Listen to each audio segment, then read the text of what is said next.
최근에 읽었던 책 가운데에서 저자의 이름이 약간 좀 특이하긴 한데요. 사디어스 윌리엄스라는 목사님이신 것 같아요. 교수님이 쓰신 책이 있습니다.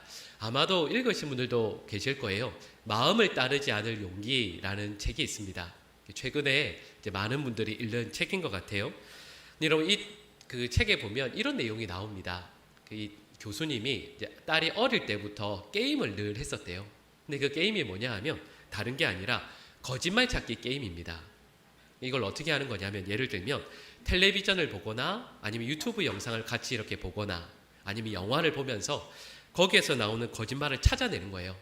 그리고 그 거짓말이 왜 거짓말인지를 이유를 딸이 잘 설명하면 그 아빠가 그 딸에게 1불, 우리로 하면 한 1,000원 좀 넘는 돈이겠죠. 1불을 이렇게 늘 주는 거예요. 근데 그 교수님이 쓰신 책의 내용에 보면 딸이 얼마나 어린데도 얼마나 똑똑한지 금세 집안이 거덜날 것 같다고 그렇게 쓰셨어요. 근데 어느 날 이 딸이 9살이 되던 해에 아빠에게 신나게 달려와서 이런 이야기를 합니다. 아빠, 1달러 주세요.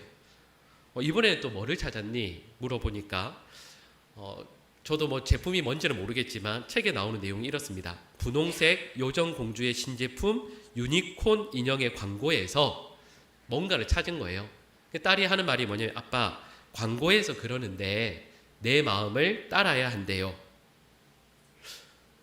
거기서 거짓말이 뭐지? 이렇게 했더니 딸이 이렇게 대답했습니다. 아빠, 나는 내 마음을 따르고 싶지 않아요. 내 마음은 타락했거든요. 꼭 하나님의 마음을 따를래요? 그게 훨씬 나아요. 9살 된 딸이. 그래서 그때 아빠가, 이 교수님이 아빠 된 보람을 인생의 최고로 느꼈대요. 너무 기뻐서 무려 5불을 줬답니다. 저는 한 100만 원 줄 줄 알았는데 5달러 이렇게 주면서 눈물이 났다고. 근데 여러분, 방금 말씀드린 이 내용요, 실은 세상에서 이렇게 가르치지 않아요. 세상은 어떻게 가르치냐면, 너의 마음을 따르라. 너의 마음을 따르는 게 길이고 그게 너에게 가장 행복한 길이 될 거라고, 그러면 너의 삶의 길이 열릴 거라고 이야기해요. 하지만 우리 그리스도인들은 그렇게 이야기하지 않습니다. 내 속에 드는 나의 마음, 나의 원함을 따르라 말하지 않아요. 오히려 나의 마음을 따르지 않을 때 용기가 필요한데, 세상의 모든 사람들이 자기의 마음을 따라 살 때 그게 아니라 너의 마음을 따르지 않고 하나님의 말씀을 따라 살려고 하면 분명히 어려울 거다. 그리고 용기도 필요할 거다. 하지만 주님의 말씀을 붙들고 살아갈 수 있는 그 용기를 가진 자가 진정한 하나님의 백성이라 말씀하시는 거죠. 우리 그럴 때 있잖아요. 우리 교회에서는 다 이렇게 환하게 웃고 있지만 집에 가면 화나실 때도 있으시죠. 아주 가끔 화가 나고 또 나쁜 말을 뱉고 싶은 그 순간이 있어요. 그럴 때 그리스도 예수의 마음을 품고 겸손한 마음을 붙들고 내 곁에 있는 누군가에게 겸손함으로 대하는 것, 섬기는 것, 여기에는 실은 놀라운 용기가 필요하다는 거죠. 그래서 저희가 보통 목회자들이 그 성경에서 대조되는 두 인물을 이야기할 때 잘 아시는 것처럼 가룟 유다와 베드로를 이야기합니다. 둘 다 나쁜 죄 지었잖아요. 예수님을 부인하거나 예수님을 판 죄를 짓지 않았습니까? 근데 그 결과를 이렇게 이야기합니다. 우리 화면에 마태복음 27장 3절과 27장 5절 말씀이 나오는데요. 우리 같이 한번 읽어보실까요? 그때 예수를 판 유다가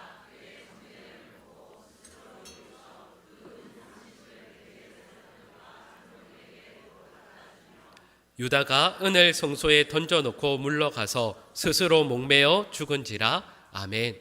이런 두 말씀을 보면 줄을 그어놓은 부분이 있습니다. 어떤 단어죠? 스스로라는 단어예요.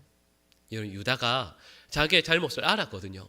근데 잘못을 깨닫고 잘못에 대한 모든 반응을 어떻게 했다고요? 스스로 했습니다. 아마 세상의 사람들은 대단하다라고 이야기할걸요? 누군가의 강압이나 이런 게 아니라 자기 스스로 한 거니까요. 근데 그 스스로 한 선택의 결과는 비참한 죽음이었습니다. 근데 반대로 베드로는 어떠했는가라고 했을 때 마태복음 26장 75절 말씀 우리 같이 한번 읽어보실까요? 이에 베드로가 예수의 말씀에 닭 울기 전에 내가 3번 나를 부인하리라 하심이 생각나서 밖에 나가서 심히 통곡하니라. 아멘. 베드로는 스스로 한 게 아니에요. 하나님의 말씀이 떠올랐고 그 말씀이 삶의 기준이 되어서 말씀 앞에서 통곡하며 울고 있습니다. 여러분, 이 내용을 쉽게 이렇게 말씀드릴 수 있어요. 여러분, 왜 가끔 글을 쓸 때 있잖아요. 저도 이제 논문을 몇 번 써본 적이 있는데, 논문을 몇 번 쓰다 보니까 생긴 습관 같은 게 하나 있습니다. 그게 뭐냐 하면, 글을 쓸 때 평범한, 그러니까 제가 이미 알고 있는 신학적인 지식을 이렇게 구글이나 특별히 책이 많이 있는 사이트에 가서 일부러 쳐봐요. 그리고 그 제가 쓴 문장이 혹시 어느 책에 나오는지를 일부러 찾아봅니다. 혹시 해보셨어요? 근데 이게 아주 재밌어요. 왜냐하면 나는 제가 스스로 생각해서 이런 문장을 써봤는데, 그것도 아시죠? 세상에 이미 천재적인 사람이 너무 많습니다. 저도 내가 이런 문장을 생각하다니 하고 생각해서 해보면 꼭 누가 이미 써놨어요. 진짜 억울하죠. 그런데 논문을 쓰면서 저 혼자 몇 시간을 고민해서 한 문장을 쓰고 나서 그걸 쳐봤을 때, 이 문장이 이미 아주 예를 들면 유명한 어느 학자분께서 말씀하셨다는 걸 깨달을 때, 그래서 논문을 쓰면서 거기에다가 각주를 달아요. 이 문장은 어느 교수님이 하신 말씀입니다 라는 걸 쓸 때 한편으로는 내가 이렇게 짜냈는데 이 문장이 이미 누가 말했구나. 근데 그 다음에 감사함이 있어요.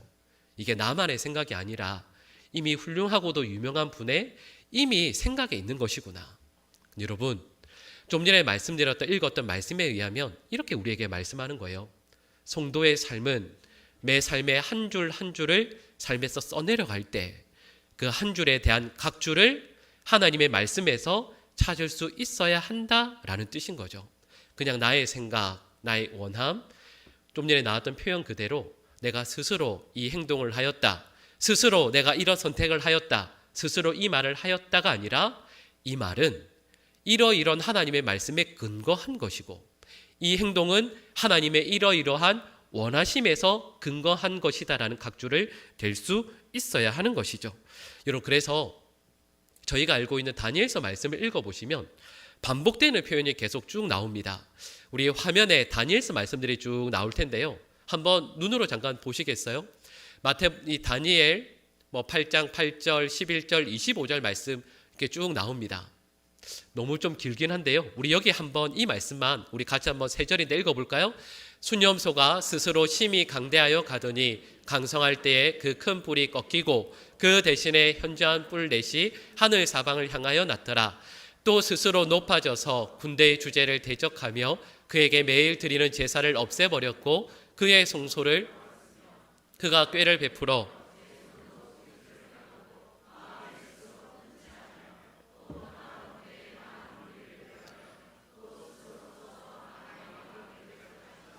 그가 사람의 손으로 말미암지 아니하고 깨지리라. 아멘. 3절 말씀만 읽었는데요. 여러분, 줄 그어놨잖아요. 계속 어떤 단어가 나와요? 스스로라는 말이 계속 나옵니다. 그 다음 장 한번 보실까요? 그 다음 장을 보시면 또 말이 나오죠. 다니엘서 11장 12절 14절 이렇게 말씀이 쭉 나옵니다. 여러분, 여기에도요, 어떤 단어가 그어져 있냐면 스스로라는 단어와 그리고 자기 마음대로라는 말이 다 그어져 있어요. 여러분, 슬라이드 2장에 가득 나왔잖아요. 근데 여러분, 공통점이 뭔지 아세요? 여기에 해당되는 사람이 누구냐면 적 그리스도입니다. 하나님을 대적해서 이 세상을 악으로 끌고 가는 적 그리스도가, 우리로 말하면 사단이 하는 행동이 이거예요. 근거가 뭐냐 하면 스스로예요. 자기 마음대로입니다. 하나님의 말씀과 뜻과는 전혀 상관없어요. 자기의 원함, 자기의 뜻대로 이 모든 일들을 행해요. 여러분, 꼭 기억하셔야 합니다. 하나님을 대적하는 원칙이 있어요. 하나님께서 지극히 싫어하시는 원칙이 있습니다. 그게 뭐냐 하면 계속 말씀드리는 스스로 그리고 자기 마음대로예요. 이게 우리 하나님께서 대적하시는 원칙입니다. 그런데요, 여기까지 말씀을 드리고 나서 그러면 우리 예수님은 어떻게 하실까요? 예수님은 이 땅에서 33년을 사시면서 공생의 이전에 30년, 또 공생의 기간 이 3년을 어떻게 사셨을까? 여기에 정말 중요한 삶의 원칙이 있었습니다. 우리 화면에 나올 텐데요.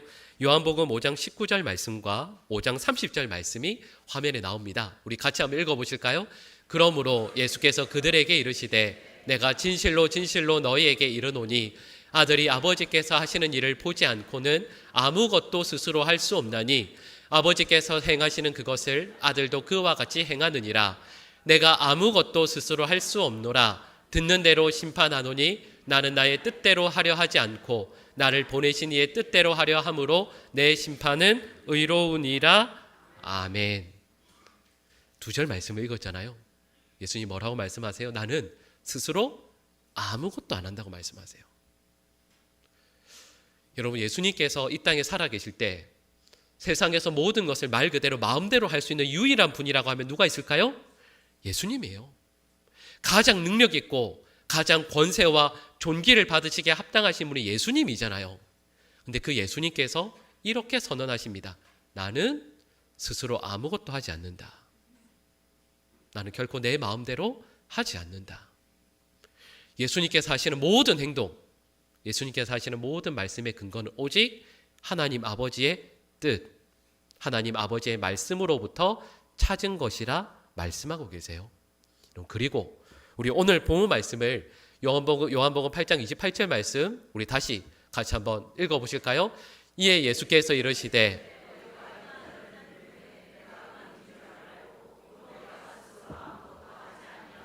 오직 아버지께서 가르치신 대로 이런 것을 말하는 줄도 알리라. 아멘. 예수님께서 모든 제자들에게 그리고 우리 하나님의 백성들에게 이렇게 말씀하십니다. 말씀드렸던 것처럼 모든 자격, 모든 조건, 모든 것들을 다 갖추신 예수님께서 스스로 아무것도 말씀하지 않으시고 아무것도 행동하지 않으세요. 왜냐하면 예수님의 모든 것이 누구에게로부터 온 것이라고요? 하나님 아버지로부터 온 것임을 예수님은 너무도 잘 알고 계시기 때문입니다. 여러분, 저희들 신앙생활 하면서 실은 살면서 나의 느낌, 나의 생각대로 사는 경우가 얼마나 많은가가 아니라 실은 그렇게 살아요. 아주 가끔 말씀에 따라 순종하기 위해 애쓸지는 몰라도 하루하루의 삶을 돌이켜보면 내 삶은 나의 생각, 나의 원함, 나의 뜻대로 살아갑니다. 그런데 성경은 뭐라고 말씀하냐면 나의 느낌, 나의 생각, 나의 원함대로 살아가면 반드시 사단이 틈타게 돼요. 왜냐하면 그게 사단이 가장 원하는 삶이기 때문입니다. 그래서 우리는 삶 가운데에서 일어나는 많은 일들이, 상황들이 우리의 마음을, 우리의 삶을 사로잡을 때 거기에 우리의 마음을 빼앗기지 않고 하나님의 말씀이 우리의 삶을 이끌어 가시도록 애써야 해요. 어렵고 힘들 때 하나님의 말씀을 우리의 삶을 통하여, 삶을 향하여서 스스로 선포해야 하는 거죠. 삶을 살아갈 때 힘들고 어려운 일들이 얼마나 많이 있습니까? 그럴 때 시편 23편 말씀을 묵상하면서 나의 감정을 나의 말씀, 하나님의 말씀으로 채워나가는 거죠. 시편 23편 1절 말씀과 4절 말씀이 화면에 나오는데요. 우리 같이 한번 힘있게 읽어보실까요? 여호와는 나의 목자시니 내게 부족함이 없으리로다. 내가 사망의 음침한 골짜기로 다닐지라도 해를 두려워하지 않을 것은 주께서 나와 함께 하심이라. 주의 지팡이와 막대기가 나를 안위하시나이다. 아멘. 여러분, 살아갈 때 부족함이 있어요, 없어요? 그럼요. 너무 많아요. 나의 감정은, 나의 생각은, 그리고 환경은 우리를 향해서 계속 이렇게 선포하거든요. 너 부족함이 진짜 많다. 너의 가정을 봐라. 삶의 자리를 봐라. 부족함이 얼마나 많은가. 그때 나의 상황에 나의 마음을 빼앗기지 않기 위해 이 말씀을 선포하는 거예요. 여호와는 나의 목자시니 내게 부족함이 없으리로다. 아멘. 이 말씀을 선포하는 거예요. 내가 사망의 음침한 골짜기로 다닐 때가 얼마나 많이 있습니까? 여러분, 여기에 계신 분들 중에서도 막상 그 죽음의 골짜기를 걸어 다니는 분도 계시잖아요. 그때 그 음침한 사망의 음침한 골짜기를 다닌다 할지라도 주님께서 나와 함께 하시니 두렵지 않노라 선포하는 하나님의 백성이 되어야 하지 않겠습니까? 삶 가운데 하나님께서 나를 버리셨다라는 생각이 들 때가 있어요. 그런 느낌이 들 때가 있습니다. 여러분, 그때 로마서 8장 38절과 39절 말씀은 이렇게 우리에게 선포합니다. 우리 같이 힘있게 읽겠습니다. 내가 확신하노니 사망이나 생명이나 천사들이나 권세자들이나 현재 일이나 장래 일이나 능력이나 높음이나 깊음이나 다른 어떤 피조물이라도 우리를 우리 주 그리스도 예수 안에 있는 하나님의 사랑에서 끊을 수 없으리라. 아멘. 이 말씀은 우리에게 주신 참된 진리의 말씀입니다. 말씀은 세상의 그 어떤 누구도 어떤 일도 하나님의 사랑에서 우리를 끊을 수 없다 선포하고 있는데, 우리의 느낌이, 우리의 감정이, 우리의 생각이 삶 가운데서 우리에게 너무도 그렇게 자주 이야기해요. 하나님의 사랑에서 너 끊어진 거라고. 하나님께서 너 보살피지 않으신다고. 여러분, 나의 느낌이 발전하면 반드시요, 나의 생각에 사로잡히게 됩니다. 그리고 나의 느낌을 오래도록 방치하면 그것이 단단하게 굳어져서 견고한 진이 되어서 도무지 부서지지가 않아요. 결국에는 신앙도 은혜의 자리도 떠나버리게 되죠. 여러분, 우리의 성도들의 삶 가운데에서 말씀드렸던 것처럼 스스로라는 단어, 나의 생각대로, 나의 마음대로라는 단어가 과연 몇 번이나 되뇌어지고 있고 실제로 이루어지고 있습니까? 여러분, 저는 우리 모든 성도들이 이 하루도 그리고 이 한 주도 하나님의 말씀으로 여러분의 삶의 각 주를 가득 채워 나갈 수 있기를 간절히 축복합니다. 그럼 질문해 볼까요? 여러분, 점심 맛있게 드셨죠?